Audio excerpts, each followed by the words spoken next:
before I begin, I should get the usual stuff out of the way. I'm a 16-year-old female, and I recently asked my mom about this since I don't remember all the details. When I was just 3 years old, I lived in Ohio, and I was what you would call the happy child. I rarely ever cried and always smiled, and I absolutely loved to talk to people. I also looked really adorable. Short red hair, green eyes, and I loved wearing a yellow polka dot dress with Minnie Mouse pins. I also had a really high-pitched squeaky voice. I personally wouldn't say it was annoying, but you could definitely tell if I was talking and what I had to say. That's really important to keep in mind. It was sometime in the summer. My dad worked at a DVD company before the days of Netflix, so it was just mommy and me time. On this particular day, my mom took me to the mall to shop around since she was expecting a baby boy.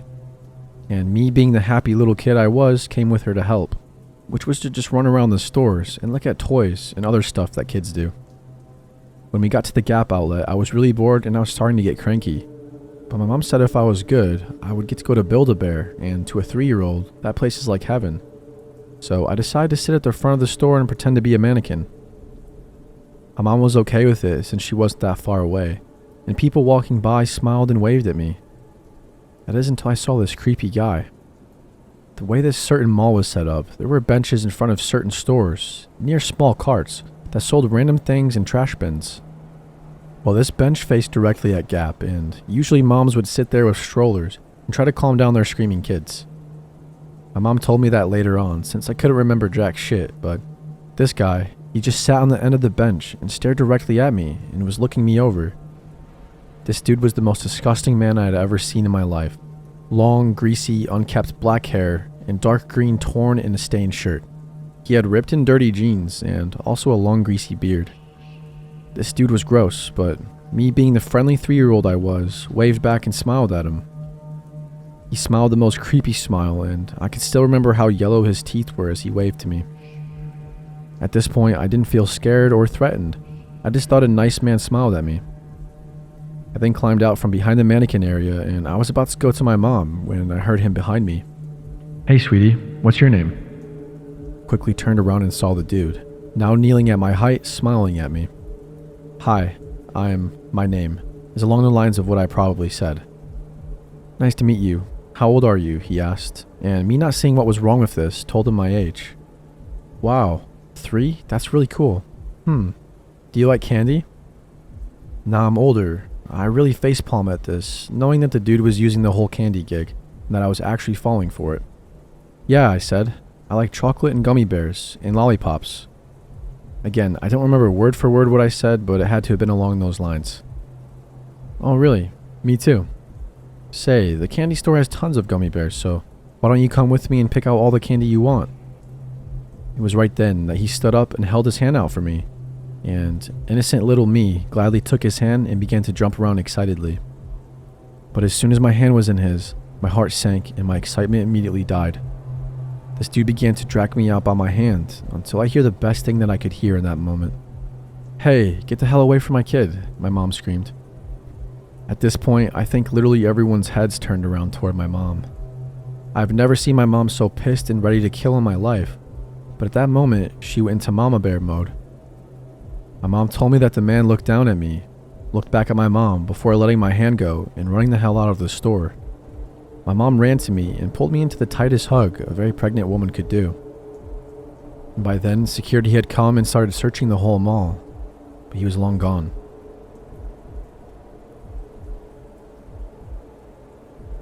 I work at an outdoor mall in a great neighborhood, and you'd pretty much assume that it's safe as hell to be here. But then again, you just can't be sure anymore.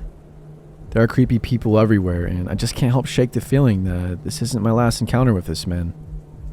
I'm 19 years old, and I work at a kiosk that sells all kinds of wonky jewelry. It's usually teens, young adults, and occasionally some older adults that shop with us.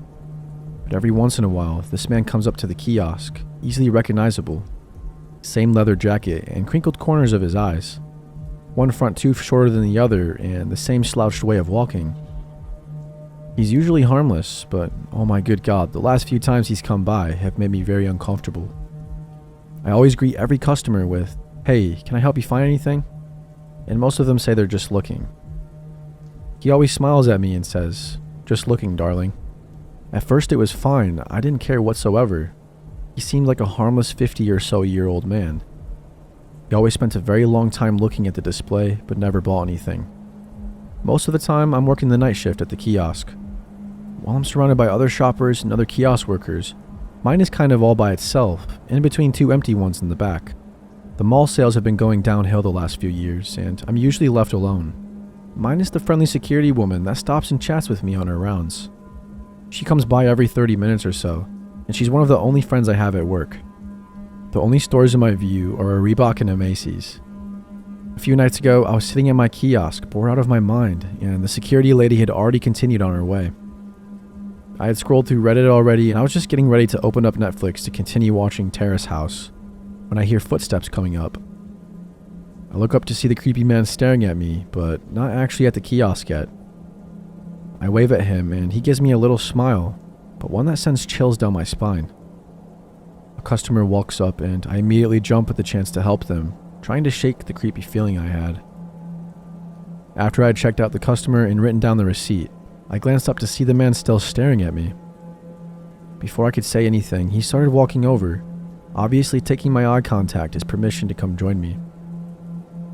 "Good evening, darling," he said, doing an almost bow.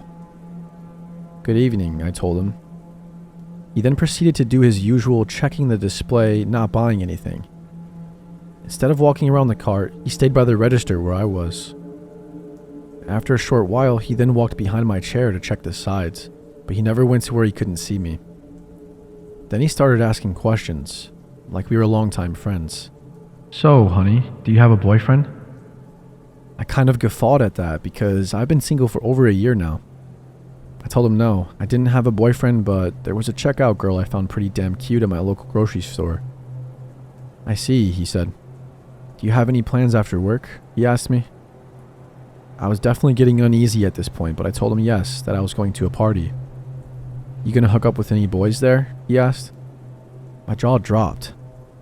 Whether or not I was hooking up with any boys was in no way any of his business, but I just told him no. He smiled a little and said, "Good. You're way too pretty for them little boys anyway." He faced me again and came up to hug me. Until this point, I hadn't realized my heart rate increasing, and it only became apparent after I found it harder to breathe.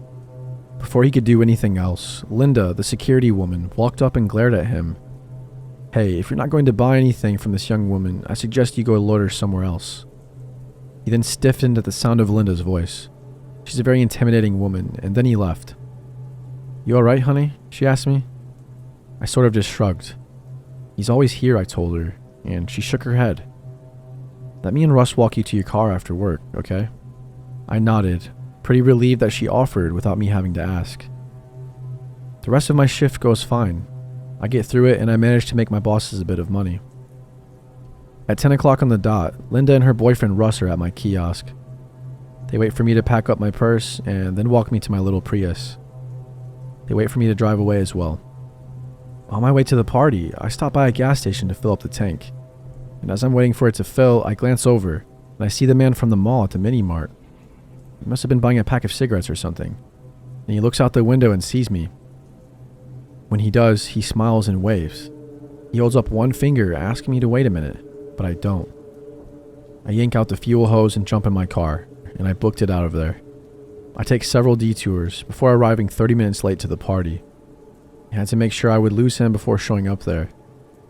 It's been a few nights since that happened, and the only reason I'm writing now is because I'm actually working the morning shift, and I just saw him walk out of the Macy's across from me.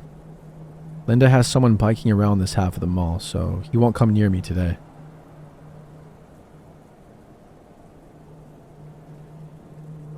On Saturday, I got a call from a few friends about going to the mall. It was a stressful week at work, so I thought some retail therapy would definitely help. We shopped for the typical lady stuff like makeup, lingerie, and shoes before we decided on hitting the food hall for lunch. I gave the girls my order and then I told them that I would come and find them as I needed to use the restroom. The bathrooms were at the end of a large and wide corridor and were your typical mall type of restrooms with lots of stalls.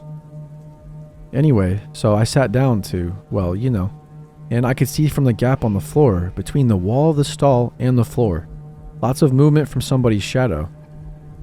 I wasn't sure if they were getting changed or not, so I didn't pay much attention at first.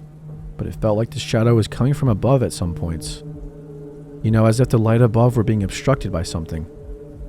After maybe the third time, I decided to look up, and I could see a phone and parts of a guy's arm leaning over. Somebody was taking photos of me. I instantly shouted out, "What the hell, you freaking pervert?" And then in a moment of sheer shock and disbelief, this all very quickly turned to fear as I got up and leapt out of the stall. Then I was greeted by an empty bathroom. Not one person was in sight, and from the quick glance of the mirrors opposite, there was only one stall shut that was next to mine. I ran for the restroom exit, but it was locked. Luckily, it had a twist lock that I could turn, and as I did, I heard a small stall open from behind me. I got out immediately and turned as I exited and noticed a sign on the door saying, "Closed for maintenance." The sign was not here when I went in. I screamed some more, shouting to get anyone's attention as I ran down the corridor towards the food hall, and I'd obviously caught the attention of a few people. A group of 3 guys stopped me and clearly could see the panic in my eyes. They quizzed me, and I explained, and 2 of them ran towards the ladies' restroom and one to find security. Security arrived within minutes. After a while, a rather large crowd had gathered due to the commotion, and although I was in the comfort of my friends, security, and now the police, I'd never felt more alone. Security and the police, nor the 2 guys found anyone. There were a few staff-only and fire exit doors down the corridor, so plenty of escape routes for whoever this guy was. I gave my statement down at the station later that day once my parents showed up. The police said that they had security tapes from the CCTV cameras that point down the corridor and will keep us updated with any news. Hopefully they find this guy.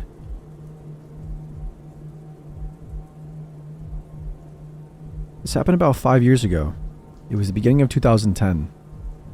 I went up to Massachusetts to stay with my grandparents for the summer, as I did every year. By the time I was out of the airport and in my bed upstairs, it was at least 1:30 a.m. I was only 10 at the time, and I thought it was the coolest thing ever to be up so late. I tried to stay up all night, but I ended up dozing off at around 3.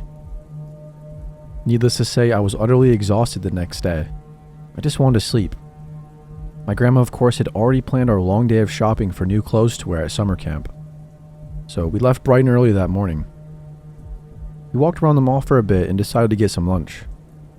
We ate at one of the restaurants in the food court and quickly carried on with our shopping.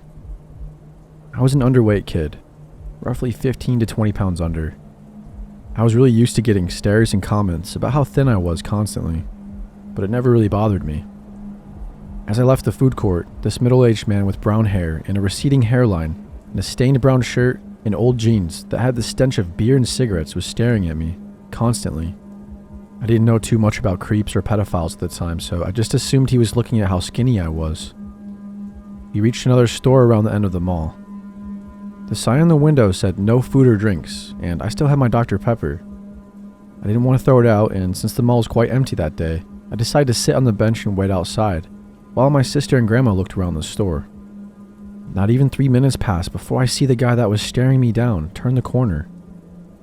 His eyes still locked onto me. I was too tired to move and practically falling asleep. Instead of going into the store, I just turned my head and kept my mouth shut. But he slowly made his way next to me. I remained frozen. A big family was walking by, taking their sweet time, so he went into the store. I took a massive breath of relief. I assumed my creative mind was just wandering and brushed it off as a coincidence.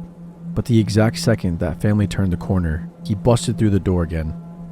His disgusting scent hit my nose immediately. I just knew it was him. My heart dropped.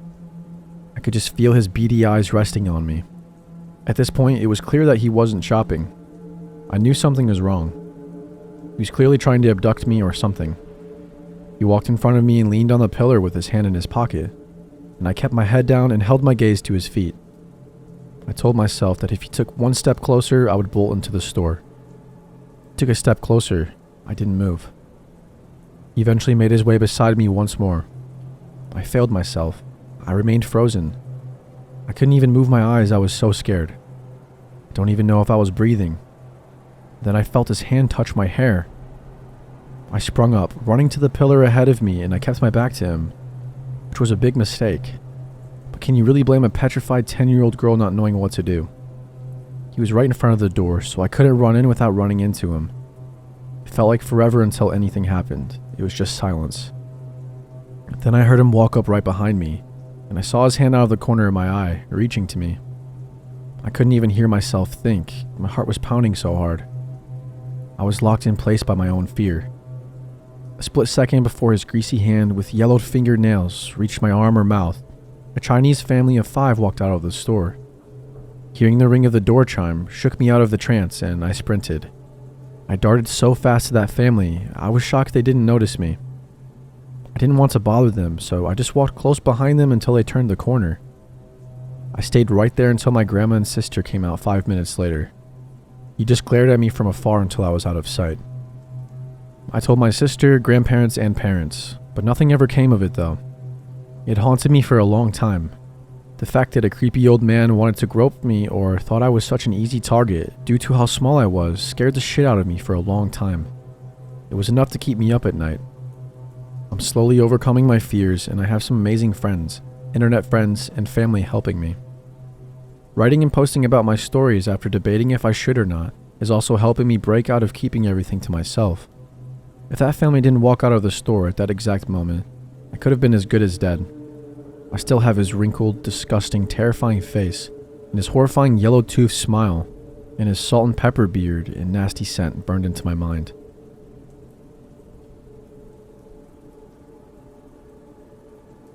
Firstly, I'm not the best writer, nor do a lot of people know that this happened to me. I'm turning 22 at the end of the month, and this event happened almost a decade ago. Yet I still remember it so clearly. I still think about it often, and I bring it up to my family as uncomfortable it makes us. It reminds us on how dangerous the world can be. As a little backstory, growing up I'd always had extremely nice skin, blonde hair, and light eyes. The kind of thing that specific creeps unfortunately go for. When I was just around the bend of becoming a teenager, my older sister, who was 8 years ahead of me, was in the military, and she had been gone for quite some time now. However, she was finally coming back to old USA soil, a few states away at a base in Kentucky. My parents and I were excited and planned to leave for the weekend so we could finally go see her for the first time in years. It would only be a few days, but we were happy regardless. We ended up seeing her, of course, and we had a few days to be able to go out to eat, open her accumulated Christmas presents, and go to a nearby mall in proximity to the hotel that we'd been at. I've never seen someone so happy just to wear regular civilian clothes. LOL, I digress. Right from the get-go, our last night together felt odd as we walked around the mall. Just one of those creepy vibes you get from an unfamiliar area. It wasn't too long until closing, and at this time frame, malls close at about 10 p.m. or so. I'm sure you know what happens at malls. You go in and look at everything. Unbeknownst to us at the time, the 4 of us come across the last store that we'd be stopping at for the night before leaving. We walk in, and it's not particularly a store that we'd usually go into. Pretty expensive streetwear clothing. Like the pesky 12-year-old I was, I go back and forth, pestering my mom and dad walking around the store as my sister looks around as well. Suddenly, my sister walks over to my mother as I'm near my dad, and whispers something to her. A man, with the most defined black mustache I remember, had been tailing us and doing the typical retail routine. "Hi, is there anything I can help you with? Can I find you something?" But he's being persistent and only asking my dad these things. The man didn't speak broken English, but his accent was incredibly thick. Perhaps Turkish, we think. My sister and mother walk out of the store and keep eyeing back at my dad. The "alright, let's go, now" look. Now me, being 12, feeling even worse vibes. I didn't understand why my mom and sister are wanting to leave so badly. But I start to catch up to them regardless. As my dad starts to notice us leaving, he begins to walk out as well. But the man stops him as I'm still in earshot. I found out at this point the man had been staring at me almost the whole time, with my aloofness to the situation. He looks away from me and to my dad and asks, "So how much for the little one?" My dad, visibly confused, chuckles uncomfortably, thinking it's some kind of really tasteless or bad joke. My mother and sister don't hear this and are still waiting for myself and my dad to catch up, several feet away. My dad furrows his brow and replies, hoping for some kind of explanation. The man proceeded to say that he just wanted to purchase me. Visibly protective dad mode now, and realizing the man is completely serious, We don't do that here." His rising tone was palpable, and he starts hurrying me away to my mom and sis. We start leaving as he tells him what just happened. The whole drive back to the hotel, my sister is just constantly getting more upset, saying if she had known, she would have killed the guy. And honestly, I'm not sure there's anything really we could have done. But regardless, the entire situation was beyond uncomfortable, especially now that I realized the implications of what was going on.